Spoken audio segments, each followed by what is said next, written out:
Hello friends, this is Vijay Singh and you are again welcome in your YouTube channel The Study with Chemistry. Today I will start a new topic from which chapter some basic concept of chemistry is law of chemical combination part 1. Because ये जो lecture 11 है ये part 1 होगा because क्योंकि अगर मैं part consider नहीं करता तो ये लेक्चर काफ़ी बड़ा हो जाता। तो हमने आज के लेक्चर को पार्ट 1 और पार्ट 2 में डिवाइड कर रखा है।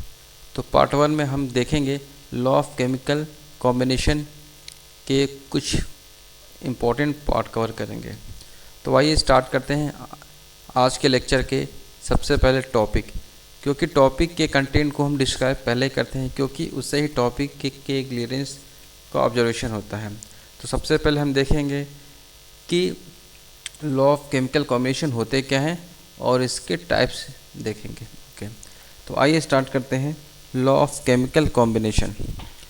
तो law of chemical combination basic होता है कि कोई भी केमिकल इक्वेशन जो कंप्लीट हो उसमें जो एटम और मॉलिक्यूल का इंटरेक्शन कैसा हो, कैसे कंबाइन करते हैं और कंबाइन कितने वे से कर सकते हैं, ये सारी स्टडी हम लॉ ऑफ केमिकल कॉम्बिनेशन में करते हैं। ओके, जैसे the law of chemical combination describe the basic principle obeyed by interacting atom and molecules interaction that can include many different combination that happen in many different ways। Okay, तो इस तरीके से हम इसे क्लियर करते हैं। तो जो लॉ ऑफ केमिकल कॉम्बिनेशन है इसके 6 टाइप्स होते हैं।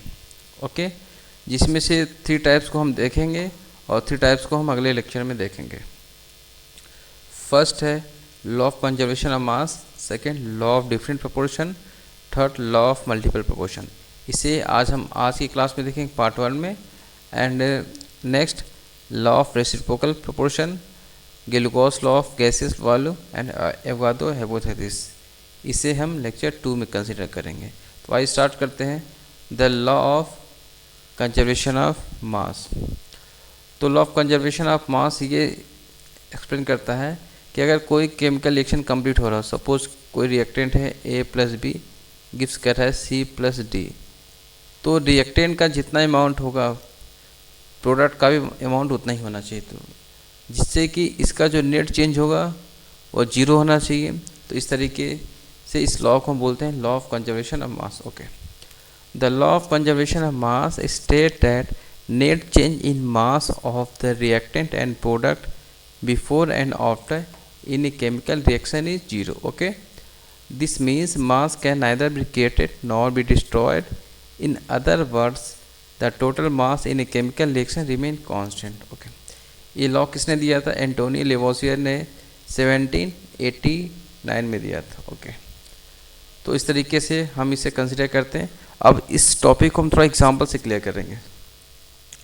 सपोज करिए कोई केमिकल रिएक्शन है जिस कैल्शियम हाइड्रोक्साइड को हम CO2 से रिएक्शन कराते हैं, फॉर्म होता है calcium carbonate and water. Okay, अगर रिएक्टेंट का जो मास है वो इक्वल हो जाए किसके?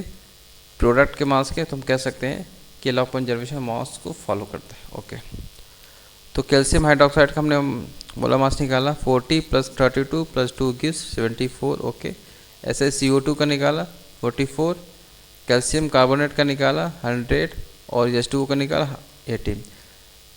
जो रिएक्टेंट साइड वाले उससे रिएक्टेंट साइड और जो प्रोडक्ट वाले उससे प्रोडक्ट के साइड को ऐड किया। तो इस तरीके से हमने देखा कि दोनों के क्वांटिटी आ गए 118। तो इस तरीके से ये जो एग्जांपल है लॉ ऑफ कंजर्वेशन मास को फॉलो कर रहा है। ओके, अब हम इसी चीज़ को एक अलग वे से देखेंगे। The law of different proportion क्या होते हैं? तो लॉ ऑफ डिफरेंट प्रोपोर्शन ये कहता है द लॉ ऑफ कांस्टेंट, इसे पहली बात एक और बता दूँ, लॉ ऑफ डिफरेंट प्रोपोर्शन को हम लॉ ऑफ कांस्टेंट प्रोपोर्शन भी कहते हैं।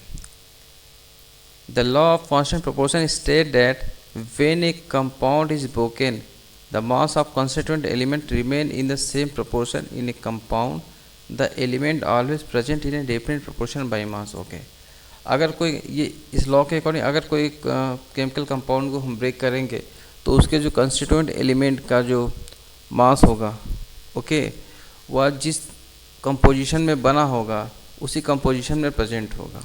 तो यही कहलाता है law of different proportion. The law of different proportion ensure that the chemical compound are always created using the same proportion, okay, regardless of amount of compound which being made, okay। ये law किसने, Joseph लुईप ने दिया था इन 1799 में, okay. तो इस तरीके से हमने इसके थ्योरेटिकल पार्ट कवर किया। अब हम इस पर कुछ क्वेश्चन करते हैं। सपोज करें कि आपका कोई फ्रेंड ऑस्ट्रेलिया में रहता है और वो आपको 100 ml का सैंपल दिया, किसका, कैल्शियम कार्बोनेट का, ठीक है। और जो आप इंडिया में है, आपके पास भी उसी कैल्शियम कार्बोनेट का 200 ml का सैंपल है। आप उसे कंसीडर करेंगे यानी कंपेयर करेंगे तो क्या देखेंगे, जिस प्रोपोर्शन में ऑस्ट्रेलिया वाले फ्रेंड का कैल्शियम कार्बन होगा उसी प्रोपोर्शन में आपके सैंपल में भी होंगे। तो इस तरीके से कह सकते हैं कि किसी कंपाउंड का जो प्रोपोर्शन होता है, चाहे इंडिया में ले या ऑस्ट्रेलिया या अमेरिका, दोनों सेम होते हैं। तो इसका आंसर क्या हो जाएगा, both contain equal ratio of calcium and carbon, so this is guaranteed by the law of constant proportion, okay. इसके बिहार पे हमने दो केस और लिए हैं, जैसे कि NaCl को लिया है। तो NaCl यानी सोडियम क्लोराइड जो कि सॉल्ट होता है, चाहे उसे किसी कंट्री में ले, जो कंपोजिशन उसका इंडिया में होगा वही कंपोजिशन उसका ऑस्ट्रेलिया में होगा। वैसे सल्फ्यूरिक एसिड के केस में हमने इसे कंसिडर कर लिया है। Sulphuric acid is made of the individual element of hydrogen, sulphur and oxygen, यानी कि सल्फ्यूरिक एसिड जो मेड होगा हाइड्रोजन, सल्फर और ऑक्सीजन के एक निश्चित सर्टेन प्रोपोर्शन में फॉर्म होगा, ठीक। उसे कहीं भी किसी भी कंट्री में फॉर्म करेंगे तो उसका एक प्रोपोर्शन ही लेना पड़ेगा, जैसे कि H2 लेंगे, सल्फर और ऑक्सीजन को 4 लेंगे, तब फॉर्म क्या करेगा, H2SO4। इस तरीके से सल्फ्यूरिक एसिड का फॉर्मेशन होता है, ओके। तो अब हम इसे एक न्यूमेरिकल से कंसिडर करेंगे। सपोज करें कोई एक सैंपल है, okay. Sample of pure calcium carbonate was found a contain 40% of calcium. जैसे कि मैं इसे एक्सप्लेन कर रहा हूँ, जैसे कि कोई एक सैंपल है कैल्शियम कार्बोनेट का, ठीक, जिसमें कि 40% क्या है, कैल्शियम है, 12% कार्बन एंड 48% ऑक्सीजन है, ठीक है। तो एक अदर इसी का कंपोजिशन का 2.44 ग्राम लिया गया है, तो उसमें हमें सभी का कैल्शियम, कार्बन और ऑक्सीजन का अमाउंट बताना है, ओके। तो हम बेनिफिट क्या है, सबसे पहले कि हमें इससे हम इसके प्रोपोर्शन निकालेंगे कि इसका अमाउंट कितना होगा, ठीक। तो कैल्शियम जो प्रीवियस सैंपल उसमें 40% है, कार्बन 12 एंड ऑक्सीजन 48, ओके। तो मास ऑफ सेकेंड सैंपल का जो मास गिवन है, कितना गिवन है, 2.44 ग्राम, ओके। तो applying the law of constant proportion, mass of second sample में हम कैल्शियम का कंसिडर करते हैं 2.44 जो कि टोटल है, इंटू 40/100 क्योंकि 40% है, निकल वैल्यू सॉल्व करने पे आ जाएगी 0.98 ग्राम। ऐसे ही कार्बन का मास कंसिडर करेंगे तो आ जाएगा 0.29, और अगर हमें कार्बन का कंसिडर करना रहा, ठीक है, तो मास ऑफ यहाँ तो कार्बन का कंसिडर करना रहा तो बेसिकली हम क्या कंसिडर करेंगे, यहाँ कार्बन न करके हम यहाँ इसको ऑक्सीजन कर लेंगे, the mass of oxygen, okay. Oxygen consider करेंगे तो टोटल में से हम इन दोनों वैल्यू को ऐड कर देंगे, जितनी वैल्यू आएगी उसको सब्ट्रैक्ट कर देंगे तो आ जाएगी वैल्यू 1.117 ग्राम, ओके। तो मास जो सेकंड सैंपल था उसमें सभी के मास कंसिडर कर लिए, तो कार्बन का कितना आ जाए 0.98 और कैल्शियम का 0.29 और कार्बन का जो ऑक्सीजन का 1.117 ग्राम, ओके। तो इस तरीके से सैंपल में जो एलिमेंट है उनके प्रोपोर्शन हमने फाइंड कर लिए। अब हम देखेंगे law of multiple proportion. Law of multiple proportion क्या कहता है, the law of multiple proportion state that when two element combine to each other to form more than one compound, okay. ये कहता है व्हेन टू एलिमेंट आपस में combine करते हैं और जो कि प्रोडक्ट मोर देन वन बनाते हैं, तो the weight of the one element that combine with a fix weight of the other in ratio in small whole number, okay. तो अगर दो एलिमेंट आपस में कंबाइन करके मोर देन वन प्रोडक्ट बनाएंगे तो उनमें से एक का जो प्रोडक्ट होगा उनका जो रेशियो होगा एक सिंपल होल नंबर होगा, ओके। अब इस चीज़ को हम थोड़ा एक एग्जाम्पल से समझते हैं। सपोज करते हैं कि कोई कंपाउंड है जो hydrogen combined with oxygen to form two different compound. जैसे कि हाइड्रोजन ऑक्सीजन से कंबाइंड करके वाटर भी बना सकता है और हाइड्रोजन पेरोक्साइड भी बना सकता है। ओके, तो one is the most common hydrogen water gas and second is H2O2। तो हमें ये ऑब्जर्व करो कि मल्टीपल प्रोपोर्शन फॉलो करता है या नहीं। तो वाटर जो फॉर्म होता है किस में होता है, हाइड्रोजन और ऑक्सीजन होते हैं, ठीक से मिलके बना होता है। तो 1 हाइड्रोजन के मास को हम 1 यूनिट एज्यूम कर लेते हैं, तो 2 हाइड्रोजन के मास को 2 ग्राम।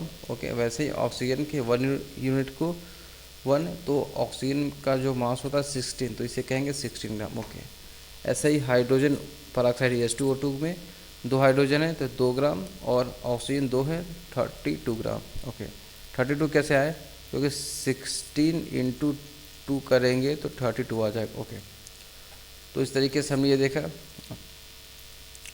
अब हम देखते हैं कि ये जो वैल्यू हो, एक वैल्यू कांस्टेंट हो जाती है। अगर कांस्टेंट नहीं होगी तो हम किसी नंबर से मल्टीप्लाई करके इसे कांस्टेंट बना लेंगे। और ये जो ऑक्सीजन होगा यह एक सिंपल होल रेशियो होगा। जैसे कि सिंपल रेशियो क्या हो गया, हमने देखा कि 16/32 सॉल्व करेंगे तो वैल्यू आ जाती है हमारी 1:2, जो कि आई है। So the ratio of oxygen in the first and second compound is 16/32 solve किया तो आ गया वैल्यू हमारी 1:2।